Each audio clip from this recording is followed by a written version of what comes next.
Selebgram Inara Rusli membeberkan alasan di balik keputusannya mempertahankan rumah tangganya bersama Insanul Fahmi. Ia menilai sang suami siri telah menunjukkan kesungguhan dengan mendatangi keluarganya, serta memberikan klarifikasi secara langsung terkait persoalan yang sempat mencuat. Inara menyampaikan bahwa langkah tersebut menjadi salah satu pertimbangan utama dirinya untuk melanjutkan hubungan.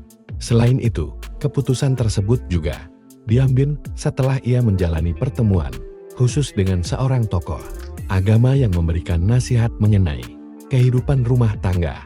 Sebagai seorang muslimah, Inara mengaku berusaha menaati nasihat yang diterimanya dan menjadikannya sebagai pedoman dalam mengambil sikap.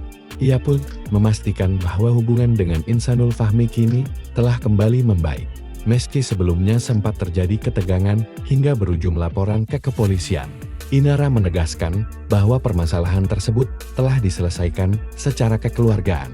Kedua belah pihak sepakat untuk berdamai setelah keluarga masing-masing dipertemukan.